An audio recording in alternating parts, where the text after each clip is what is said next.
कुछ कारणों से वजह से कुछ प्रशासनिक और पुलिस के कारणों की वजह से उनका ये बयान है कि वो उनके ज़मीनें अभी नहीं मिल पा रही हैं उनकी वजह से। तो आइए चलते हैं और सुभाष काले जी से बात करते हैं और इनकी जानते हैं इनकी समस्याओं के बारे में। सर आपका नाम क्या है? मेरा नाम सुभाष बालू काले। हमारा गांव है गनेगांव खालसा, तालुका शिरूर, जिला पुणे।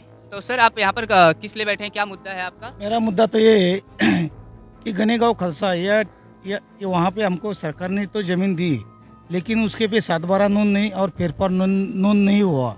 लेकिन 12/9/2021 में ऐसा सुबह सुबह वहाँ के MIDC रांजनगांव की पुलिस आए, वहाँ का PSI माडगे साहब वो भी आया और बच्चे को स्कूल में बच्चे पढ़ते उनको उठा के लेके जाके पुलिस ने लेके गए पुलिस स्टेशन में।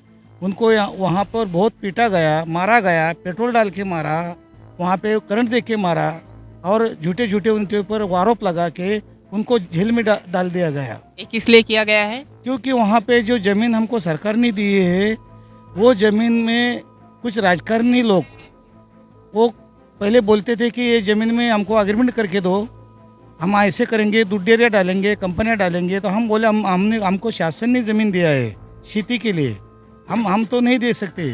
तो इसका गुस्सा राजकारणी लोगों ने वहाँ का जो PSI रांजनगांव के माडगे साहब है उनको हाथ से पकड़ के हमारे बच्चे पर कार्रवाई कर दिया और उनके ऊपर झूठे झूठे केस लगा दिए। तो ये सब आप यहाँ पर कितने दिनों से बैठे हुए हैं? मैं तो 15/9/2021 से बैठा हूँ, क्योंकि हमारे को न्याय मिले, सरकार से न्याय मिले। हमारे जो एक कहना है, यहाँ पे जो मुख्यमंत्री है उद्धव ठाकरे जी साहब, उसने बोला है कि गरीब का सरकार है, हम गरीब सरकार है, गरीब का सरकार है, गरीब को न्याय देंगे। ऐसा उद्धव ठाकरे जी साहब ने बहुत कुछ बार बोला, मैंने वो सुना। लेकिन हम भी गरीब है, आदिवासी पारधी समाज है, हमको क्यों नहीं न्याय मिल रहा है? हमारे से क्या गलती हो गई? हाँ, हमारे से कुछ गलती हुआ तो हमको बोलो तुम्हारे से गलती हुआ, हम वो सजा लेने को तैयार है। लेकिन हमारे जो स्कूल में बच्चे पढ़ते हैं उनके से ऐसे पुलिस जानवर के तरह व्यवहार कर रहे हैं। वहाँ पे उनको मारा पीटा जा रहा है, वहाँ पीट कर उनको जेल में डाल दिया जाता है, क्योंकि ज़मीन के वास्ते। सब कुछ कारण क्या हो रहा है कि ये ज़मीन में से ये लोग को यहाँ से निकल जाए, इसके वास्ते ये लोग सब राजकारणी लोग पुलिस को हाथ से पकड़ के सब वहाँ से भगाने का सब षड्यंत्र रच रहे ये लोग। आपके बच्चों का क्या नाम है और कितने साल के हैं? मेरा एक बच्चा है 12वीं में पढ़ता है, कासारी फाटे पे, उसका नाम है आकाश सुभाष काले। और दूसरा बच्चा है 11वीं में, उसका नाम है सचिन सुभाष काले। आप यहाँ पर कितने दिन हो गए आपको बैठे हुए? मेरे को तो अभी 15/9 से बैठा, अभी तो 3 महीना हो गया। यहाँ के खाने के वांदे, रहने के वांदे, बाहर फुटपाथ पे जाते तो वहाँ पे सब अपोरी टपोरी गंजेड़ू लोग आते हैं, हम सोते हैं। मेरे पास महिला है, एक बेटी है मेरे पास। कितने लोग आप यहाँ पर बैठे हुए हैं? कितने ये सब आपके परिवार वाले हैं? हाँ, सभी मेरे परिवार वाले ही लोग बैठे हैं। तो बाहर जाने के बाद 6 बजे तक अंदर रहते हैं। 6 बजे से पहले यहाँ से पुलिस वाले निकाल देते हैं। बाहर जाके फुटपाथ पे थोड़ा खाना बीना ला के खा लेते हैं। वहाँ पे सोने के बाद वहाँ पे जो कोई अपूरी टपूरी लोग आते हैं, भाई लोग के यहाँ पे चादर खींचते हैं, कुछ तो भी आवे डवे गालियाँ देते हैं, कुछ तो क्या क्या बोलते हैं, वो बोलने को मेरे को शर्म आ रही है। लेकिन हम यहाँ तक कितने दिन निकालेंगे? सरकार हमारी कुछ सुन नहीं रहे। सरकार ने हमारी ये बात सुनकर हमको गरीब आदिवासी पारधी को न्याय देंगे, इसके वास्ते हम 15/9 से यहाँ पे धरना उपोषण आंदोलन कर रहे हैं। आपकी जो ज़मीनें हैं वो ज़मीनें के ऊपर अगर सरकार ने जो अलर्ट की है, तो इस पे किसके पीछे आपको क्या लगता है कि क्या हाथ है? कि क्या किसी की साजिश हुई होगी या किस कारणों से आपके बच्चों को फंसाया जा रहा है? इसके पीछे क्या लगता है आप? इसके पीछे तो राजकारणी लोग हैं, वहाँ के बड़े बड़े बिल्डर लोग हैं। आपने वहाँ पर उनसे मिला था? आपने किसी को वहाँ पर इसका इत्तला किया था इस सब के बारे में? वहाँ पर जो वहाँ के नगर सेवक होंगे, पार्षद होंगे, विधायक होंगे, किसी से तो आपने मिले?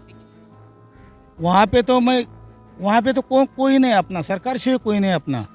वहाँ पे क्या हुआ कि जो 6 गट दिया था, 6 गट, तो उसमें से जो एक गट है 423(2) का, वहाँ पे प्लॉटिंग कर दिया उन लोगों ने, ज़बरदस्ती प्लॉटिंग कर दी। वो प्लॉट खाली पड़ है करके शासन को अहवाल भेजा गया, उसमें वो गट मौजूद है। लेकिन शासन को बोला कि गट पड़ है, इसके ऊपर कुछ का कानूनी कायदा नहीं है, कुछ नहीं है, खाली सरकारी ज़मीन है, पड़ है। ऐसा करके अहवाल रिपोर्ट एकदम पॉजिटिव भेजा जाता है सरकार को। देखने को वहाँ पे देखा तो वहाँ पे तो प्लाटिंग हो रही है 423(2) में। हमने कई बार उन लोगों को बोला कि ये तुम क्यों कर रहे, वो बोला तुम्हारी ये ज़मीन नहीं है। हम बोला सरकार तो यही ज़मीन देने के लिए मेरे पास वही गट नंबर है, तो वो लोग मानते नहीं। और कुछ तो भी आप हमारे अब गरीब लोग हैं, वो बड़े लोग हैं, हम क्या कर सकते हैं उनके आगे? हम कुछ भी क्या नहीं कर सकते हम उसके आगे। चलिए ठीक, ये आपके परिवार में ये आपको आप किसके साथ बैठे हैं आप? ये मेरी पत्नी है, वो भी मेरी पत्नी से, दो पत्नी है मेरे को। तो रोज का खाना पीना आप लोग बाहर से ही करते हैं? चलते जाना पड़ता है। वहाँ पे अली बाबा का दरगाह है, वहाँ पे लाइन में लगते हैं, फिर वहाँ पे जो खाना मिलता है वो वही खाना ला के हम खाते हैं। सुबह उठ के इधर आज़ाद मैदान में आके बैठते हैं। रात भी आपकी यहीं पर यहाँ पे नहीं, रात तो बाहर गुजारते हम फुटपाथ पे। हाँ, वहाँ फुटपाथ पे रात गुजारते हैं, लेकिन वहाँ का जो अपूरी टपूरी लोग जो रहते हैं, वो भाई लोग हैं, उनके अंग पे वो जो चादर अपन लेते हैं अंग पे, वो चादर खींचते हैं, कुछ गालियाँ देते हैं। तो सरकार से आपकी क्या गुजारिश है कि आप क्या चाहते हैं सरकार से तो मेरी ये गुजारिश है कि जो MIDC रांजनगांव का जो माड़गे साहब है, इस लोगों ने हमारे ऊपर बहुत अन्याय अत्याचार किया है इन लोगों ने, क्योंकि मेरे स्कूल में पढ़ते बच्चे का नुकसान कर दिया।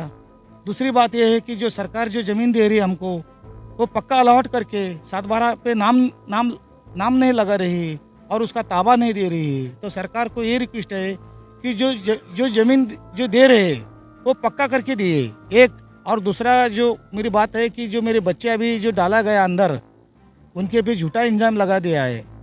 स्कूल में पढ़ते बच्चे का झूठा इल्ज़ाम लगा दिया। कितने कौन से क्लास में पढ़ते हैं आपके बच्चे? एक 12वीं में है, 11वीं में है, कासारी फाटे पे स्कूल में पढ़। कितना दिन हो गया इनको जेल में बंद रखे? 3 महीना हो गया एरोडे जेल।